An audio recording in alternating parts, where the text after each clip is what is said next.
Great-Gran, Gran, Lavender Gran, Margie and Mum are all the names that she was affectionately known by, and her two guiding values in life, home and family, are what have shaped her journey. So began the numerous journeys across the globe, keeping her strong connections to her two homes. Her home in England, full of memories of childhood, the war years, her extensive family and her much adored younger siblings. To her Australian home, full of adventures and opportunities that would later become home to her new family, including 4 grandchildren and 7 great-grandchildren. A cup of tea or a phone call with Gran was always peppered with news of her family in England. And in later years, her ongoing quest to balance her two lives.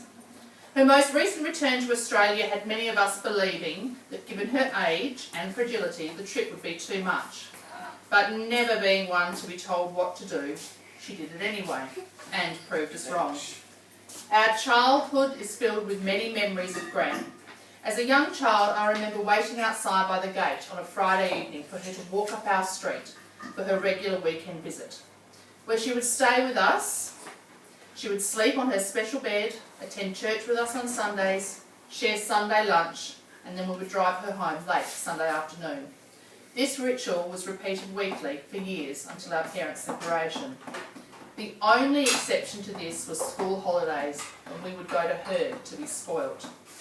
A sleepover at Gran's meant rich food, and too much of it, dressing up in her clothes, diving into her jewellery treasures, bus rides into town, special afternoon teas, and buying a new piece of material for her to make us something special. We also experienced her current diet fads, from strange exercises on the floor of her flat to juicing celery in bottles in the fridge. Everything she did to excess. Christmas Eve was spent listening to her tell stories while wrapping presents. She was a great storyteller. She painted vivid pictures of people and places, and she told them with great gusto and enthusiasm, and we were always enthralled and could listen for hours. Her storytelling wasn't limited to time or place. She always had a memory to share and was always full of laughter and a deep love for the people in them. Stories of her rascal younger brother Bill, her pride in Dick, who became a self-made man, and her deep admiration and respect for Mary, who looked after their mother with great respect and sacrifice.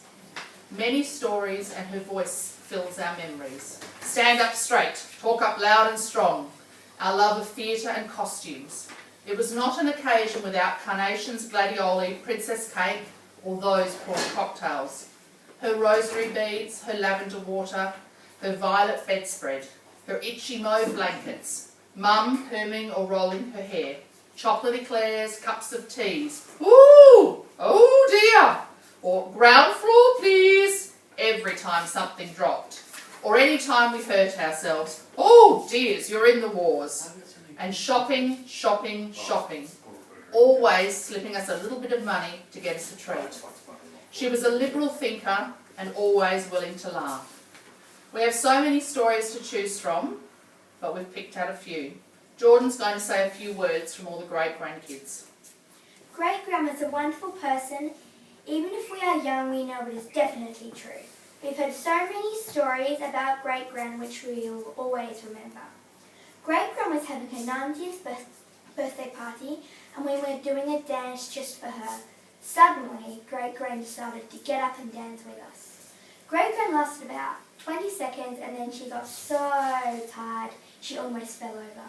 In fact, if my mum had not come to get her, she would have fallen over and who knows what would have happened. Great-Gran also loved bling. On one occasion, we went to the shops and Great-Gran saw some very, very shiny purses. She just had to get them. She also loved this cake called the Princess Cake. It has lots of cream and jam in it, and it is green, and it has green icing, and in the green icing there was some marzipan. Great-Gran was a kind person, a wonderful person, with a great laugh, even when she had no idea who we were. We loved her, and one thing we know for certain is that she will be in our hearts forever. Great Gran's spirit was always very strong, and when Bruce and I lived in the UK, she stayed with us in Galston on a number of occasions. And never one to be told no, she at 79 decided that she wanted to ride on Bruce's motorbike. So, with Bruce on the bike, two of us at the rear to manhandle her onto the bike, and with many oh dears, we finally got her on. The moment she was on, it's, come on Bruce, let's go. And all we could hear around the car park of the hospital was huge laughter with, go faster, go faster. Getting her off, of course, was a completely different story, and again involved lots and lots of laughter. Gran was all about the bling and flair. She brought the bling to Oz. She regaled us with stories of World War II and being in the Land Army, and the way she told the stories, I could picture London, the country and the people. The first time I went to London, it felt like home, and it's because Gran brought it to life for us for years. She was our only grandparent that we knew, and she had such a big personality, she made up as being the only one. For me, being able to see Gran and spend time with her over the last 10 years was very special. I stayed with her for a bit in 2004, then she came and stayed with me in 2006. The highlight was, of course, having her at my wedding. I feel very grateful and blessed to have had her at the wedding, where although at that stage her memory was failing, she was still able to laugh with her character laugh and drink her cups of tea. Gran's love and respect for Grandad was ever present in her life. Old Joe was mentioned often, and Gran remained a widower for over 40 years. Her independent single-mindedness put her in good stead for this. Gran was a big part of our lives, and she will be missed. Farewell, Gran. And we're all going to say goodbye to Gran. Bye, Gran.